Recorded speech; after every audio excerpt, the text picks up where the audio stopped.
వాళ్ళు కోర్టులకు వెళ్తే తర్వాత అక్కడ తేలితే అప్పుడు చూసుకోవచ్చు. సో ఇలాంటి చర్యలు తీసుకుంటే బాగుంటుందని మీరు అనుకుంటున్నారు? ఖచ్చితంగానండి.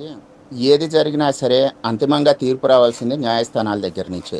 ఇప్పుడు ప్రభుత్వం ఆస్తుల్ని అటాచ్ చేసినా, ఎవరైనా వెళ్ళి కోర్టులో ఏదన్నా పిటిషన్ వేసి ఫలానా చోట ఆస్తులు అన్యాయంగా అటాచ్ చేశారు, వాటిని విడిపించండి అంటే కోర్టులకే ఆ పవర్ ఉన్నది, విడిపించే పవర్ ఉన్నది. కాబట్టి ప్రభుత్వం ఏ చర్యలు చేసినా, లేదంటే వేరే ఎవరైనా ఎటువంటి ఇవి చేసినా అంతిమంగా తీర్పు రావాల్సింది మాత్రం న్యాయస్థానాల దగ్గర నుంచే. ఈ న్యాయస్థానాలు ఏం చేయాలి? ప్రభుత్వం ఏవైతే చట్టాలు చేసిందో ఆ చట్టాలకు అనుగుణంగా మాత్రమే తీర్పులు ఇవ్వాలి.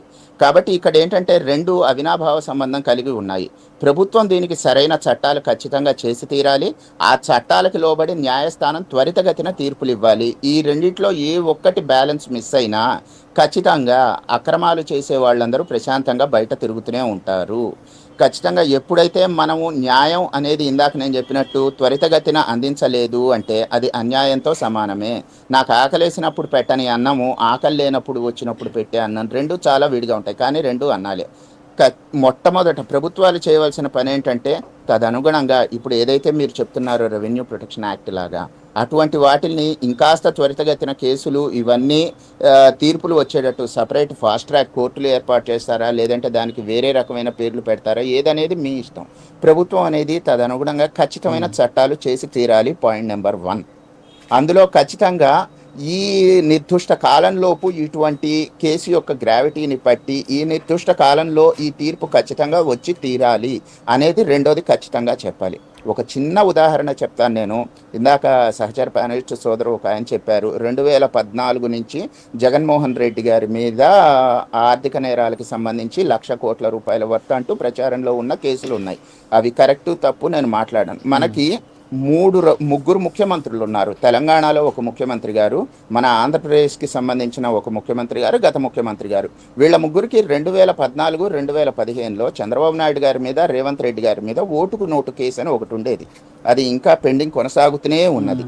ఆర్థిక నేరాలకు వచ్చేసరికి జగన్మోహన్ రెడ్డి గారి మీద 2014-15 పీరియడ్లలో ఏవైతే నమోదు చేశారో 1,00,000 కోట్లకి సంబంధించిన ఆర్థిక నేరాల కేసు అది ఇంకా పెండింగ్గానే ఉంది. 2014 నుంచి 2025 వేసుకోండి, దగ్గర దగ్గర 11 సంవత్సరాలు.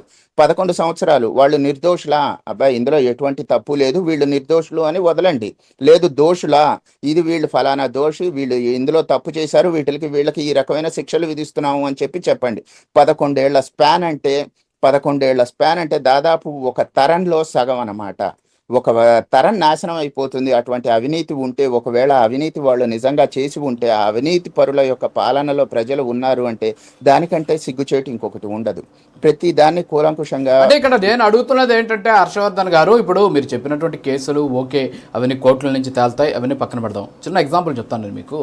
ఇప్పుడు ఏసీబీ కేసులు ఉంటాయి. ఒక ప్రభుత్వ ఉద్యోగి అవినీతికి పాల్పడ్డాడు, లేకపోతే ఆదాయానికి మించిన ఆస్తులు ఉన్నాయి అతనికి. అది పట్టుకున్న వెంటనే ఏసీబీ ఏం చేస్తుంది? అతని ఆస్తులను జప్తు చేస్తుంది. వాళ్ళు స్వాధీనం చేసుకుని దాని మీద ఎలాంటి అధికారాలు లేకుండా చేస్తారు. అలాగే ఈడీకి సంబంధించినటువంటి కేసులు కూడా చేస్తున్నారు.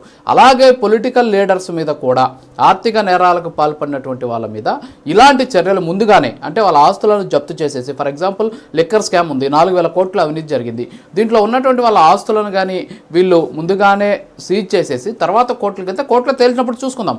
ఈ డబ్బులు ఇలాగే ఉండడం వల్ల వీటిని అడ్డం పెట్టుకొని అక్కడ లాయర్కి 10 లక్షలు 20 లక్షలు ఫీజులు ఇచ్చుకొని వాళ్ళు వాదించుకుంటున్నటువంటి పరిస్థితి. ముందు ఇక్కడ మనం మొదల్ని టచ్ చేయకుండా అతన్ని తీసుకెళ్లడం వల్ల ఉపయోగం ఉండేటటువంటి అవకాశాలు లేవు. సో ప్రభుత్వ ఉద్యోగులకేమో ఒక న్యాయము, అలాగే అదే ఆదాయాన్ని ప్రజల ఆస్తులు అనేది దోచుకున్నటువంటి రాజకీయ నాయకులు మాత్రం ఒక న్యాయం. ఏంటి అలా చేసేదానికి అవకాశం ఉందా లేదా?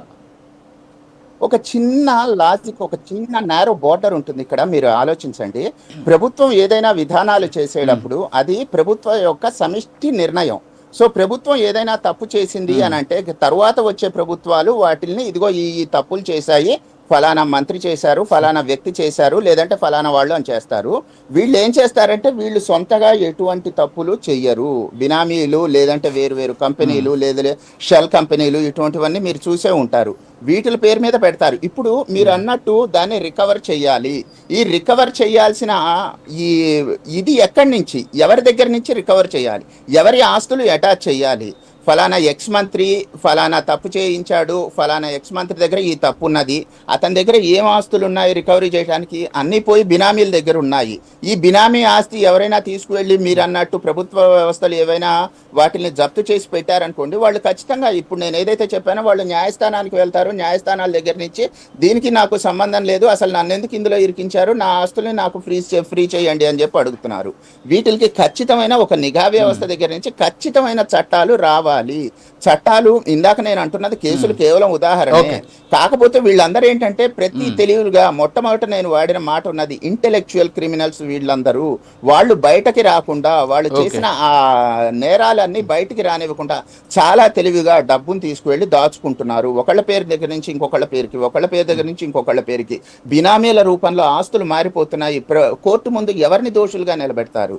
కోర్టు ముందు ఎవరిని పెట్టాలి? ప్రభుత్వం చేస్తోంది పనులు, బినామీలు ఉన్నారు, ఆ బినామీలు తీసుకెళ్తారు. యాక్చువల్గా ఇక్కడ ప్రభుత్వం చేస్తున్నట్టు కాదు, ప్రభుత్వంలో ఉన్న మంత్రులైన వ్యక్తులు చేస్తున్నారు. ఆ వ్యక్తులని దగ్గర నుంచి రికవరీ చేయాలంటే వాళ్ళ దగ్గర ఆస్తులు ఎక్కడ ఉన్నాయి? ఇదిగో ఈ తప్పు చేసిన డబ్బు తీసుకుని నేను ఫలానా ఆస్తి కొన్నాను అని అతని దగ్గర నుంచి మనం ఎలా ప్రూవ్ చేస్తాం? అతని పేరు మీద ఎటువంటివి ఉండవు, అతని బినామీల పేరు మీద ఉంటాయి. మన అదృష్టం కొద్దీ ఆ బినామీలు ఈ రోజుల్లో అంతా చాలా క్లారిటీగా బయటకు కనపడుతూనే ఉన్నారు. ఆ బినామీలు కూడా ఇప్పుడు పెద్ద పెద్ద రాజకీయ నాయకులు అవుతున్నారు. ఆలోచించండి, చాలా తెలివిగా వాళ్ళు ఇది చేస్తారనమాట. దీనికి కావాల్సిన మనకి ఖచ్చితమైన చట్టాలు కావాల్సినదే, ఖచ్చితమైన తీర్పులు నిర్దిష్ట సమయంలో రావాల్సినదే. ఆ రావాలి అంటే ప్రభుత్వం ముందు ఖచ్చితమైన చట్టాలు చేయవలసిందే. ఆ చట్టాలు అనేవి చాలా గట్టిగా చెయ్యాలి. ప్రతి క్రిమినల్ ఈ రోజు బయటపడుతున్నాడంటే కేవలం న్యాయ వ్యవస్థలో ఉన్న లోపాలను వాడుకుంటూ ఖచ్చితంగా ఒక ఇమ్యూన్ షెల్టర్ వస్తుంది, అతనికి ఒక ప్రత్యేకమైన లేయర్ వస్తుంది, ప్రొటెక్టివ్ లేయర్ వస్తుంది. ఆ లేయర్ ని అతను ఉపయోగించుకుంటున్నాడు, బయటకు వెళ్తున్నాడు, కూర్చుంటున్నాడు. నేను లోపలున్నా నాకు ఇబ్బంది లేదు, నేను బయటున్నా నాకు ఇబ్బంది లేదు అంటూ ఒక మాజీ ముఖ్యమంత్రి స్థాయి అధికారి చెప్తున్నాడు అంటే వాళ్ళకి న్యాయ వ్యవస్థలు లేదా శిక్షలు వీటి మీద ఉన్న భయం చాలా క్లారిటీగా మనకి తెలిసిపోతుంది. మీరే చెప్పారు ఇందాక, జగన్మోహన్ రెడ్డి గారు 3 నెలలు మహా అయితే లోపల ఉంటామన్నారు. పూర్వకాలంలో 3 నెలలు లోపల ఉన్నారంటే వాళ్ళ చేత రాళ్లు కొట్టించడమో లేదంటే ఏదో ఒక పని చేయించడమో చేసేవాళ్ళేమో. ఇప్పుడు అదేం లేదు, ఇందాక నేను పేర్కొన్నట్టు ఖచ్చితంగా ఇంటి నుంచి భోజనము, ఏసీ జైలు గది, లేదంటే ఇంకో గొప్ప ఇవన్నీ ఉంటున్నాయి. వాళ్ళలో ఇంకా మార్పులు ఏమొస్తాయి? ఏ రకంగా వాళ్ళకి మీరు వేస్తున్న దీన్ని శిక్ష అంటారు? మనలో పూర్తి లోపం ఉన్నది, ప్రభుత్వం దగ్గర లోపం ఉంది, న్యాయస్థానాల దగ్గర లోపం ఉన్నది. దాన్ని సరిదిద్దుకోకపోతే ఎటువంటి మార్పులు రావు. ఓకే అండి. దినేష్ రెడ్డి గారు, ఇప్పుడు చిన్న ఒక కన్క్లూజన్ ఏంటంటే, ఫర్ ఎగ్జాంపుల్ మీరున్నారు కోవూరు నియోజకవర్గం. కోవూరు నియోజకవర్గంలో ఇసుకని ఎంతమంది దోచుకున్నారో మీకు ఐడియా ఉంటుంది. సో గతంలో ఇసుక వ్యాపారం ఎలా జరిగింది, మొత్తం కూడా పెన్నా నది పరివాహక ప్రాంతం ఉంటుంది. సో అక్కడ ఏ విధంగా ఇసుకను దోచుకున్నారో మీకు తెలుసు. మరి అలాంటి ప్రాంతంలో ఇసుకను దోచుకున్న వాళ్ళు ఈరోజు రాజకీయంగా ఎదుగుతూ